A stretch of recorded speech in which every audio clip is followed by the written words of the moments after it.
امام یافعی نے روض الریاحین کے اندر لکھا ہے، ایک نوجوان کپڑے کی دکان پہ کام کرتا تھا اور تھا بڑا پارسا اور بڑا خوبصورت، دل کا بھی ستھرا تھا، ظاہر کا بھی ستھرا تھا، من بھی سونا تھا اور تن بھی سونا تھا، بڑا خوبصورت تھا۔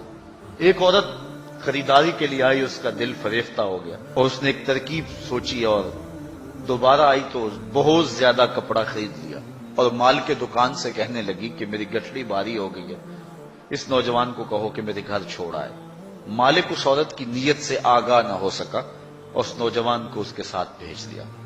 جب وہ گھر میں داخل ہوئی، نوجوان کو گھر میں لے گئی، باہر سے دروازہ مقفل کر دیا اور اس کو دعوت گناہ دی۔ اس نے کہا انی اخاف اللہ، میں تیری بات نہیں مان سکتا۔ اس نے کہا کہ آج تجھے میری بات ماننا ہی پڑے گی۔ حیا سوز لباس بھی اتار پھینکا اور اس کو دعوت گناہ دینے لگا۔ یہ شیطان کا انتہائی سخت جال ہے، اس جال میں اس نے بڑے بڑے لوگوں کو پھانس لیا۔ اب اس نوجوان کو وہ ورغلاتی ہے، کوشش کرتی ہے، لیکن نوجوان ہے کہ اپنی نظروں پر پہرے بٹھائے، آنکھیں بند کر لے۔ اس نے بڑے ہیلے کیے، بڑے جتن کیے، لیکن وہ نوجوان صرف سونا ہی نہیں تھا، اللہ کا ولی بھی تھا۔ اس نے بہت جال پھینکے لیکن نور کو رسیوں میں جکڑا نہیں جا سکتا۔ خیر، وہ نوجوان کے دل میں بات آئی کہ شیطان کا یہ جال انتہائی خطرناک جال ہے، ابھی تک تو بچتا آ رہا ہوں، ہو سکتا ہوں کہ ابھی اس کے جال میں پھنس جاؤں۔ اس نے کہا کہ مجھے باتھ روم میں جانے دو، پھر میں آ کے تمہیں بتاتا ہوں۔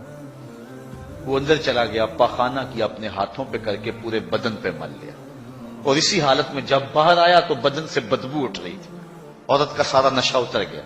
دروازہ کھول دیا اس نے، کہا چلا جا، تو کوئی دیوانہ اور مجنون شخص ہے۔ جب وہ دروازے سے باہر نکل رہا تھا، دل ہی دل میں اللہ کا شکر ادا کر رہا تھا، مالک میرا تن گندا ہو گیا، من تو ستھرا رہا۔ کائنات کا سب سے حسین چہرہ وہ ہے جو جنسی کالک سے محفوظ رہے۔ امام یافعی لکھتے ہیں کہ باہر پھر ایک چشمہ تھا، وہاں جا کے اس نے غسل کیا، اور جب تک وہ زندہ رہا اس کے جسم سے مشک و عنبر کی خوشبو آتی رہی۔